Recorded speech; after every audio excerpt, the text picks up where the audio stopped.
Hi, I'm pleased to introduce myself as Dr. Neelam Mohan. I'm a director in pediatric gastroenterology, hepatology, and liver transplantation, presently working at Medanta Medicity, Haryana, India.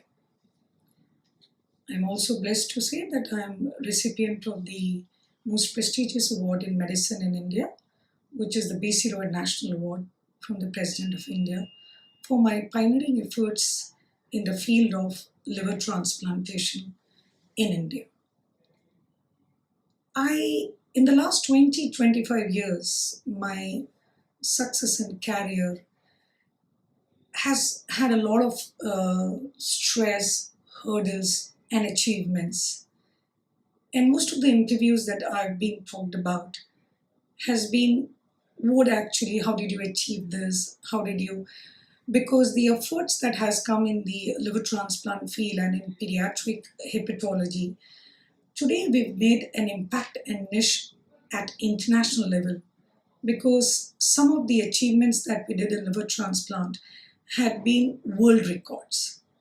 And I'm also happy to say that there have been several firsts in India and several records. We were one of the first to make first department of pediatric gastroenterology, hepatology, transplant.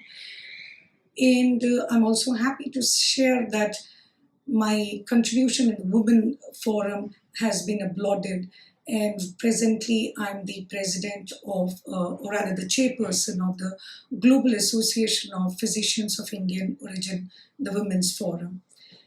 And when it comes to the field of pediatric gastroenterology, I am presently the president of Commonwealth Society of Pediatric Gastroenterology and Hepatology.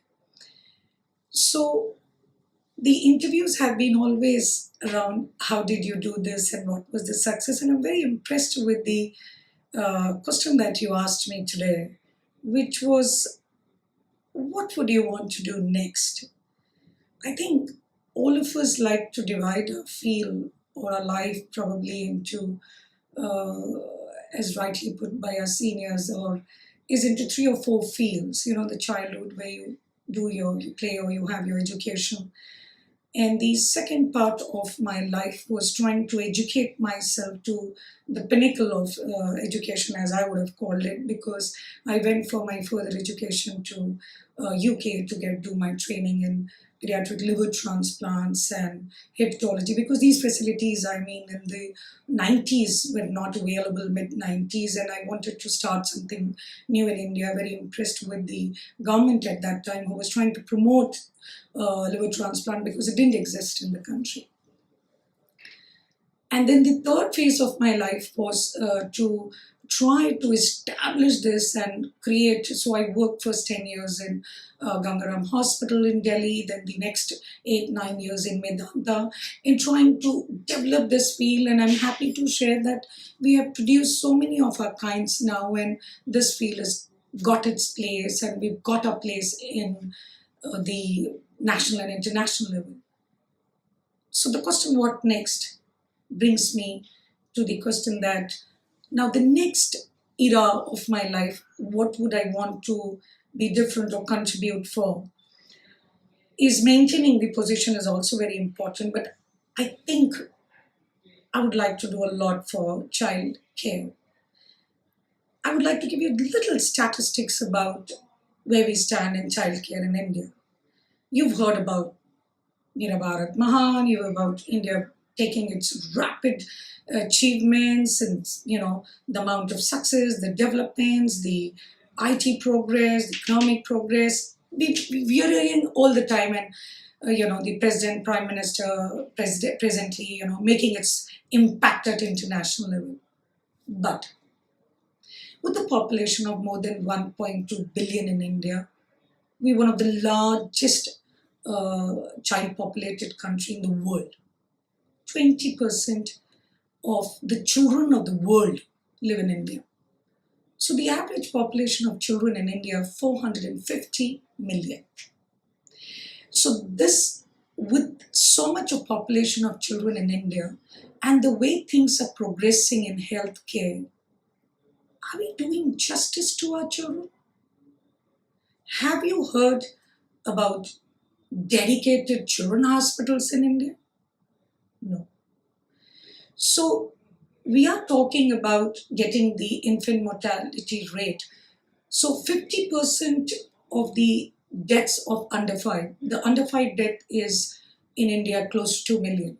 So 2 million children die in India less than 5 years old, and half of these children are less die in the newborn period.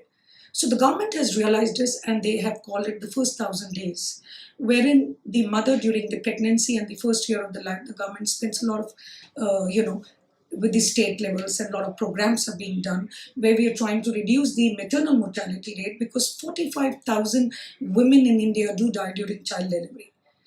And to get a good child, we need a good mother. So the care, we've all realized that the care starts from the mother, and then we go on to serving, working on the first year of life for the child and trying to reduce the neonatal mortality rate. And this reduce the infections and diarrhea and pneumonias, improve our vaccinations, and overall reduce the under 5 mortality rate. Yes, it's good to talk about public health, but at the same time, you hear about the latest advances. When we talk about knee orthopedics transplant, we're one of the finest, Guinness Book of Record we've created. We're doing a lot of work in robotics, which, chasing and giving a good this chase to USA people. I mean, a lot of people from India are right now faculty of robotic surgery. So we're doing so many advances when it comes to the cardiology, the gastroenterology, and the orthopedics and all. But are we going at pace with children health? That's my simple question. We have so many hospitals coming. You've seen in the last 10 years a total change in the healthcare in India. There are huge hospitals, not only the government and the private, but we've now moved to a lot of corporate cares. And people are saying in the next year, 10 years, the health is going to be a boom. So there were a lot of corporates who came in, who pitched in, the investors and all. But with the two major things which the government has made a change, I think most of us will get to know in probably by August, when the Prime Minister might announces on 15th August something more about healthcare. I'm sure there'll be a lot of new things which will come on healthcare. But right now with this Ayushman coming, where they are going to be giving 5 lakhs to so many crores, 10 crores of people in India, and then the family. So there's a lot of 30% of the population would have the facilities and all. But then it's getting more and more challenging because the government has kept it at a very, very nominal rate. And so it's ultimately improving the healthcare of the masses at large, which is a very good news. But just like India, when we 20 years back, you've all heard about, we wanted to be, very good with satellites. We wanted to be a nuclear state. I saw recently the movie of Pokhran, how, during the Vajpayee days, how we tried to test our nuclear weapons and all. So did not India keep at par with the latest advances that were happening despite being an agricultural country?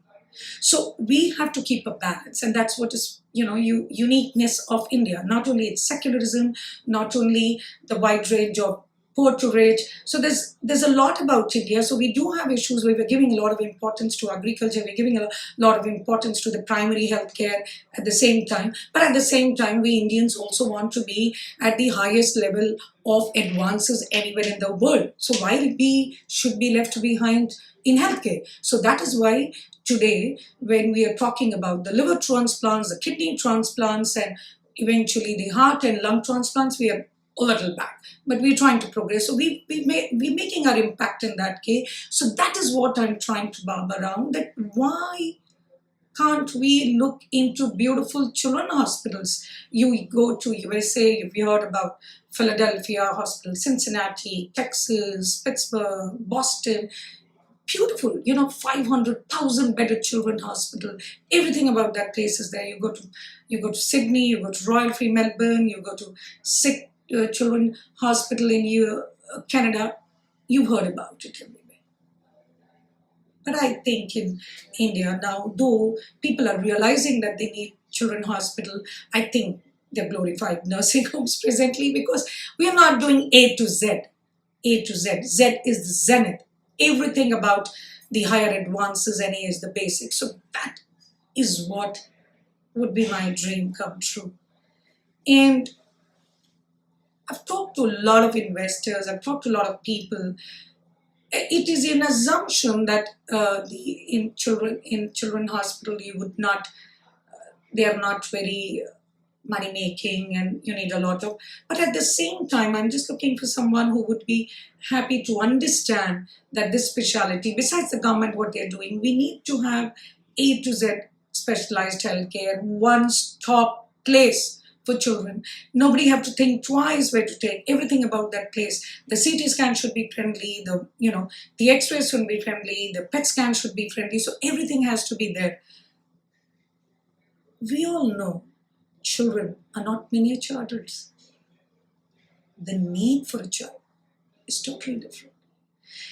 The expertise required, that means the physicians who take care of children are different, the nursing care is different, they require more monitoring, they require more care, they require more time.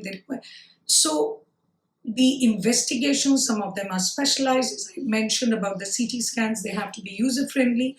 So everything about that place has to be user-friendly. We need to get some play therapy. We need to have some of that sort of facilities. It's just not looked in India. So I know I'm talking too much about my next vision and goal that you asked for, but I wish someone could look into it, because that hospital can further look into training of the nurses, training of the technician, training of the physiotherapist, training of the occupational therapist, training of the mothers, giving them education about what is right nutrition. Half the time when children in India, the statistics, they are deficient in, they are malnourished, not because they can't afford it, ignorance. They don't know what to feed a child. So ignorance is also a very important part of all the, for all the deficiencies of iron, vitamin A, and the huge things that calories deficient that we see in India. So it's like a lot of education needs to be gone, and these are the ones which we can do for the camps and immunization, contribute to the society. There will be a lot of corporates who can pitch in, and the NGOs can pitch in. Then that the institute, that hospital can look into the free care, the Robin Hood style, which is a need for the day for India. We need to be Robin Hood style, because the rich has to support the poor. So that would be my vision, and I would say that 10 years back, I remember saying that dreams are something which you don't see in sleep. Dreams are something which don't get you to sleep. So, but as you mature over the years, and in the last 25 years of my career, I've realized how important it is to have a balance and understanding, and it's the right leader who understands the importance of everybody in the team. And I would say it's we who can do things and not I. And I would say I would love to walk together with people rather than walk ahead to achieve these goals. And I would really wish there would be someone who understands the importance of the childcare facilities in India, and would come forward and lend a hand for me to fulfill the dreams. As Abdul Kalam said, that we should not give up. We should not allow problems to defeat us. Let's see how we can face, and everybody has to contribute towards this. And one of the new things that I'm doing is getting into the medical health management and doing some course from John Hopkins. So I wish I'm able to bring a new impact in the next 15 years. Thank you so much for asking me.